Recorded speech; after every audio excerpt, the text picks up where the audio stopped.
everyone. Thank you so much for tuning in to Ray of Hope, the podcast and talk show. This is Raya and Leslie. Thank you so much. This is our first live radio broadcast. Yes. We are so excited to be with you. Yes. So first, we want to say that today's episode is brought to you by Bulldog Fitness and Coach Shay White. You can follow him on Instagram at Bulldog Fitness 614 and Facebook at Bulldog Fitness. So today's episode is friendships and the impact that it has on your mental health. Me and Leslie cannot wait to get into this episode. Yes, this is a good one. This is definitely a good one. Also, today's episode is going to be dedicated to our wonderful children, Shay White, Kiara Bell, and Taylor London. We love you guys. So let's get right on into it. So we are going to be talking about friendships and mental health because a lot of people don't know that friendships, PTSD is a true thing. Yes. Have you ever had one of those friendships where it drains you? Yeah. I learned at a young age though what friendship was. I saw my mom, how she took care of her friends, and so I grew up with that same love and understanding of what I needed to be to people who came into my life. Yep. Yeah, so friendship is, this topic is really important to me. Okay, well let's get into it. What is true friendship for you? True friendship for me. I'm so simple, Dr. Rhea. I'm so simple. Like, true friendship for me is just being true to who you are, so I can love on that, and me being true to who I am so you can love on me. True friendship is being supportive, just being there for your friend, understanding when to talk, when not to talk. I think sometimes, we want to give all of our opinions sometimes, and sometimes as a friend, depending on what you're going through, sometimes you have to just kind of listen. You have to just listen. You have to be that ear. So true friendship is just, it's loving that person unconditional. And just being understanding of what they're going through. And being there for them. And you brought up a good point about listening, because I find that a lot of friends don't listen to understand, they listen to reply. And so sometimes if you truly get to know a person, you can understand when it's the time to just be supportive and listen versus give feedback, whether it's positive or, critical feedback. But sometimes we just have to learn to listen to our friends. I do know that a lot of times growing up, the connections that you have with your siblings and your parents dictates how you are with your friends. Of course. A lot of us that had close relationships with our mothers and fathers and our siblings are able to be better friends, and it's been proven. So what are your expectations when it comes to friendships? Like I said, I'm really simple. Just love me. Just see me where I am, and just be there for me. Like, I'm really simple. I take friendship like to the heart. I wear that on my sleeve. Like I said, because I saw my mom had lupus, and she taught me how to drive when I was 12. Wow. Me not knowing that she was teaching me, because she wasn't gonna be able to do the things that she needed to do for her friends. So here I am, 12 years old, by myself, hopping in the car. I don't know, should I even be saying this? I'm late now. I'm driving in a car by myself, because my mom was the only one that had a car at her job. And so she brought all her friends home. And the days that she couldn't get out of bed, guess who had to go and get her friends at 12 and 13? And it didn't dawn on me until she passed away, that just like that gesture of making sure, even though I can't do it, I love you girls enough I'm gonna make sure that y'all are straight. You know what I'm saying? Even if it's sending my little 12-year-old daughter out there by herself. So I saw friendship. I saw it close and, up close and personal. And so it grew in me. Seeing that. So my mother and her sisters were from Talladega, Alabama. Roll Tide.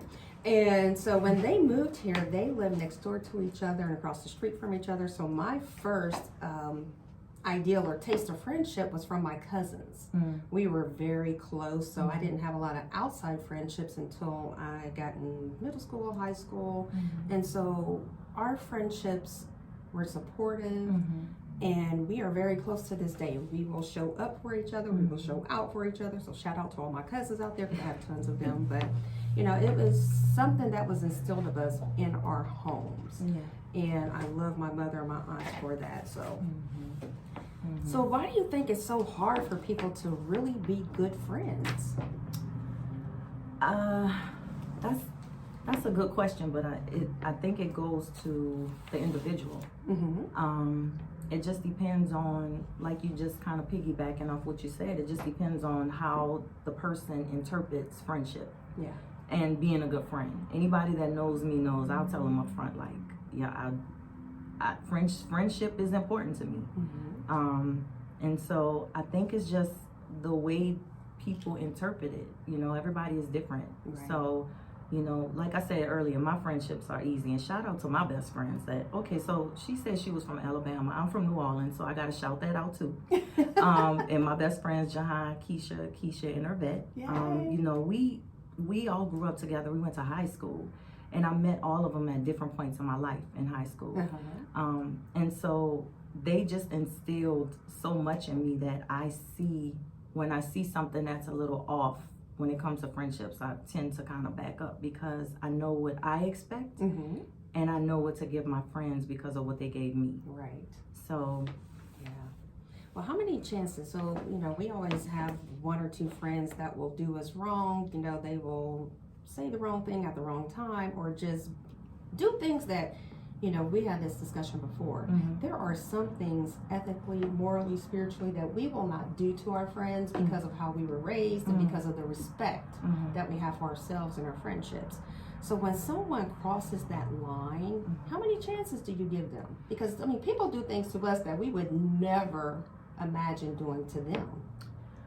I come from a place where I'm just so used to giving grace so much. So I don't really have like a time limit or term on how many times you hurt my feelings. I try to, and you know, we talk about this a lot too. I try to meet people where they are and put myself in their shoes. Even if it's something that's being done to me, I still try to put myself in their shoes to see, okay, where is this coming from? And not take it personal.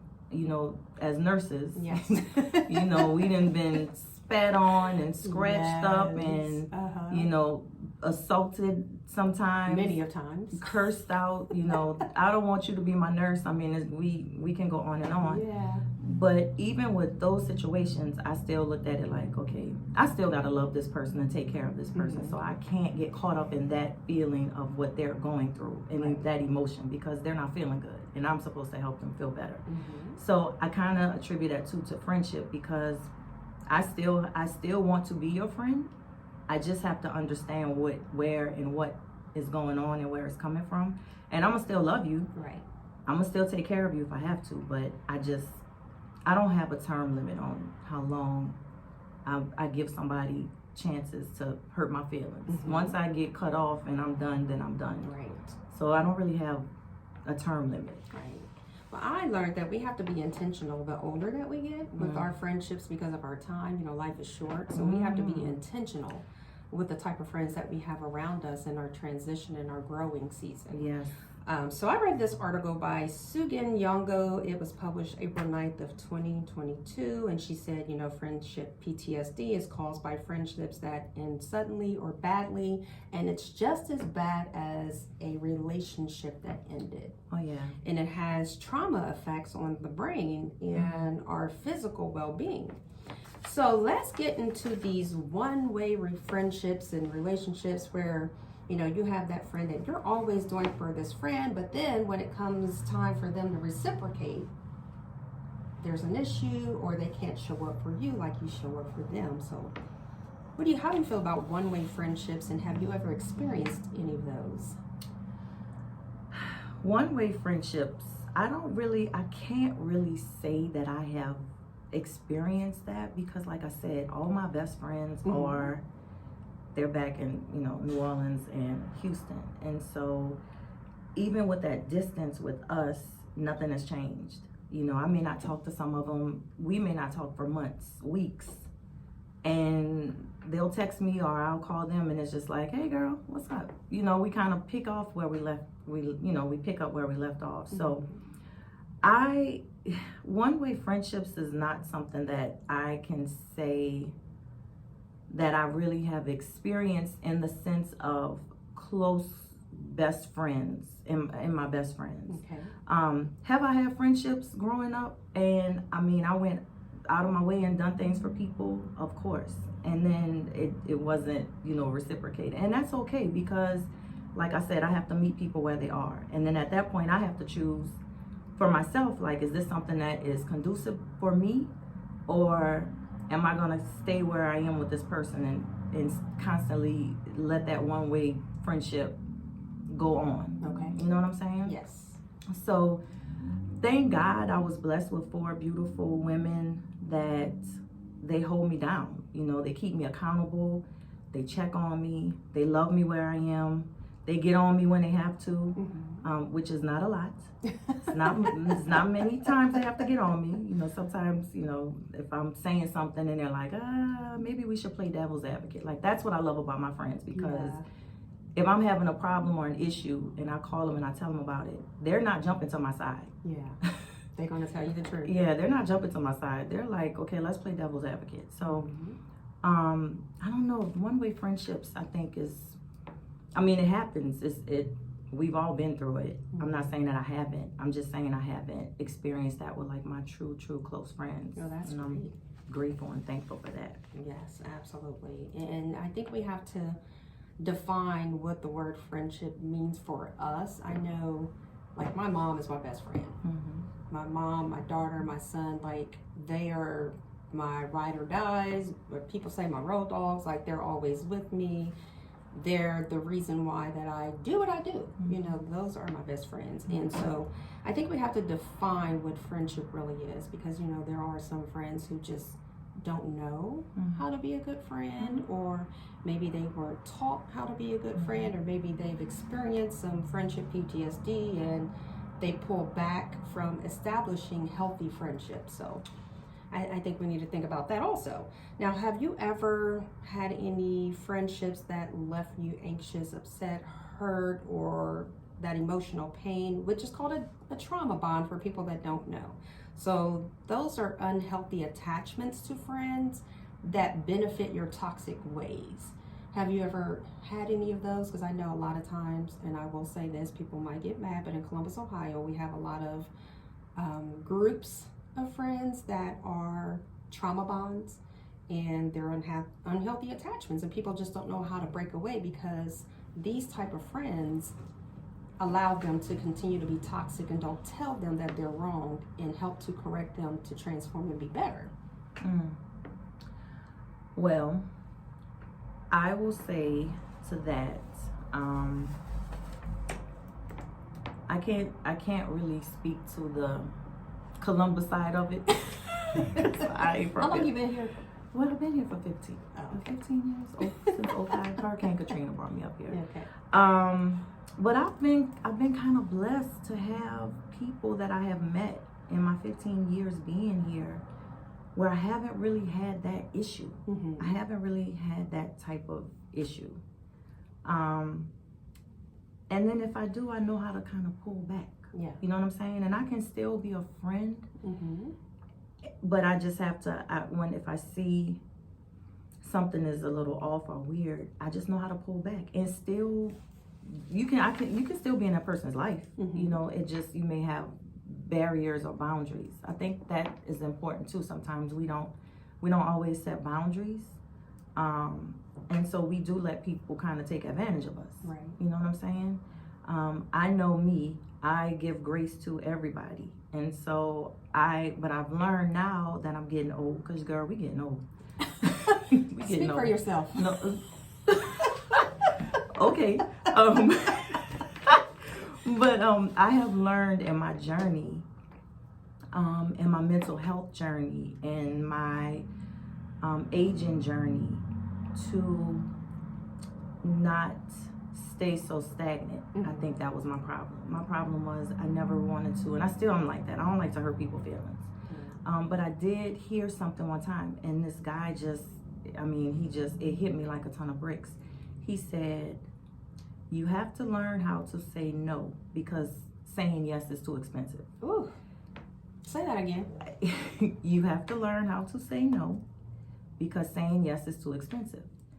And he kind of went on and elaborated. He was like, I'm not talking about monetary. I'm talking about your time, doing things that you maybe didn't want to do. Right. But because somebody asked you to do it, right, you went ahead and did it anyway. And I was like, I had my hand up. I'm like, sir, you're talking to me. Where have you been all my life? Like, why did I hear this 30 years ago? But it's okay because I've learned and grown. I have grown from that. I'm still the same person and giving people grace, but I am learning to say no. Right. Because saying yes is too expensive. It is. I love that. Thank you. I think we need to write that down. Hashtag that. We'll put it on the shirt. Put it on the shirt. I always wear it. Yeah. So, my name in Hebrew, Raya, means queen and friend. And I've always tried to live by that. Like, I am one of those friends. I will go above and beyond for anybody and everybody that I care about. Like, that's just me. I love to see people happy. I love to see people walking in their purpose, just being the best version of themselves. Like, that's just me. What makes Leslie the wonderful friend that she is? I hate to keep saying this. Like, I don't want y'all to think like, oh my God, she keep talking about New Orleans, Jesus. But I think it was because of where I came from. New Orleans people are very, and this does not take away from anybody anywhere else, but I grew up around love all the time. You go to the grocery store, somebody is speaking to you. You're at the gas station, somebody is speaking to you. You walking in a fast food chain and you're being greeted with a smile and how are you? By strangers. And so I kind of absorbed all of that being young and knowing how it made me feel in those situations. I wanted to make people feel like that too. So I think where I came from, it was just embedded in me to be nice and be a good person and make people smile. Life is hard for everybody. Like, I don't know nobody that's not going through anything. Right. And if you say you're not going through something, then you're not being truthful and honest with yourself. We all go through something. So I think coming from that, it just made it easy for me to be a friend. Because I understood, like I said, what it looked. I saw what it looked like, and I understood how I got early on how I felt, and I wanted to reciprocate that to people that came in my space. Yeah, see, I learned it from my mom. My mom, she was very spiritual. There's a difference between religious and spiritual. She was very spiritually connected to Yah. And she is a happy person, and she raised a happy kid. And when you are happy with yourself and you love yourself, it's easy to project that happiness and love onto other people. Absolutely. And I saw my mom take care of strangers. She worked at St. Stephen's Community Center for a couple of decades, and she was like the neighborhood mom.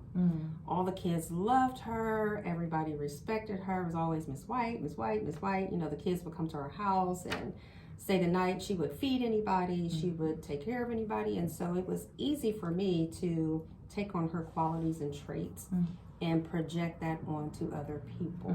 And so it was easy for me to make friends and love friends, but sometimes when it's not reciprocated, you have to change who you are being good to. So, but yeah, by Yah's grace and mercy, we are here, and now I have this wonderful friend Leslie.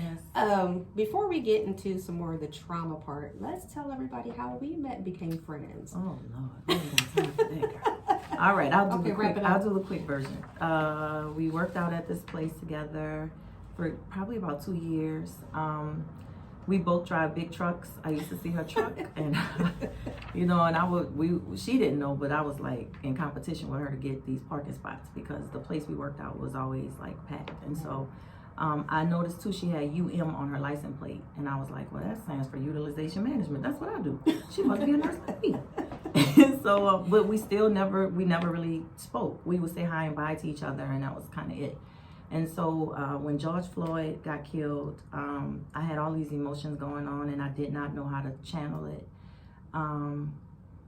And so one day I woke up and I started writing names on a blank piece of paper because I wanted to do a photo shoot. And her name popped up, and I was like, this lady gonna think I'm crazy if I call her and ask her to be in a photo shoot. Like, all we say is hi and bye. But my motto is, you know what? The only thing they can tell you is no. So I called her and I was like, hey, do you mind doing this? I want to do a photo shoot. And she was like, yeah. So I had to meet her because I made shirts for everybody. And we met in a Taco Bell parking lot. And we literally talked for like 2.5 hours. I had to keep calling my husband, like, I swear I'm at Taco Bell. I'm coming. I swear I'm in the parking lot. And we just talked, and we realized we had a lot in common. You know, we had a lot in common. And we were nurses, and I think that kind of bonded us together really quick because the love we have for people and taking care of people. And that's kind of how it came. I'm sure I didn't miss nothing, but it is some stuff in there. Yeah. But y'all, I'm sure they don't want that.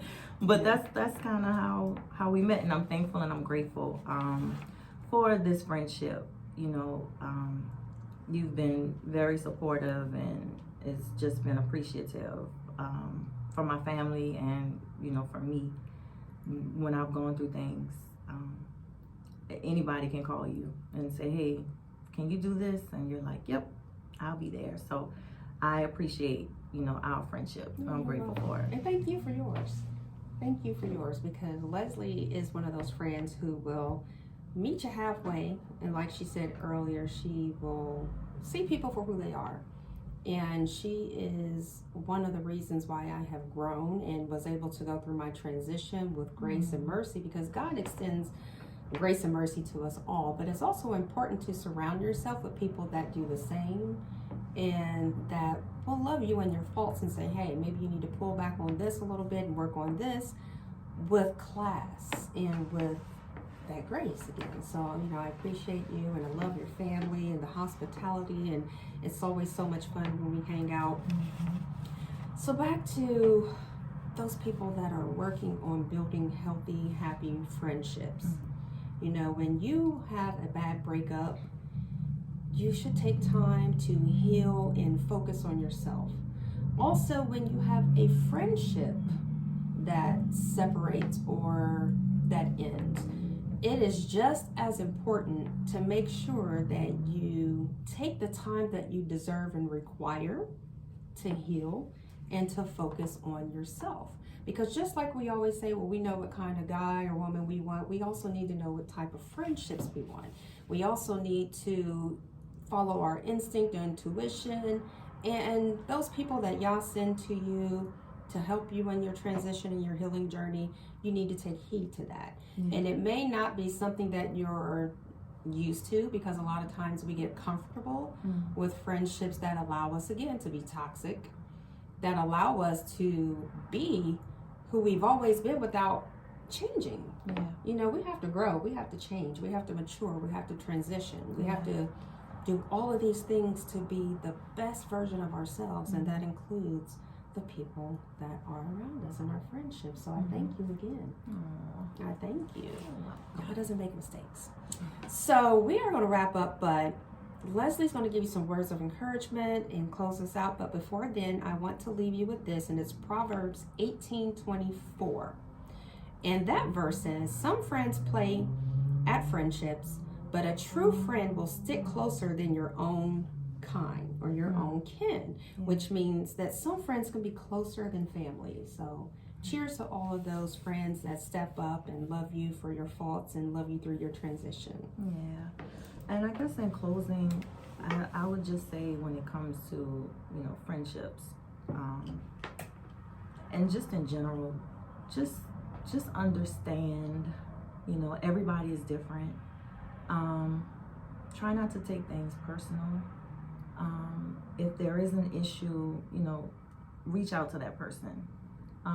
If you feel like you can't talk to them, then, see if you can get like a mediator to kind of, because I believe if you have formulated a bond with somebody, like Dr. Raya said, it's just like a marriage, I'm just a firm believer that it's nothing that can't be fixed. Right. I know some people may disagree, and they are definitely entitled to that.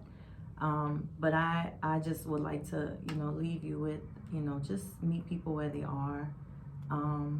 Love people, love your friends, be kind to them. And that's that. I guess that's it. Good words. So we would like for you, if you are not already following us, please follow us on IG at Raya's Ray of Light _ F as in Frank, D as in dog, T as in Tom, and as in Nancy, stands for foundation. And on Facebook, I know I have to say that because my accent sometimes get kind of caught up. On Facebook, we are Raya's Ray of Light on Facebook. So please follow us. Thank you so much. This has been awesome. We were grateful and thankful for this opportunity.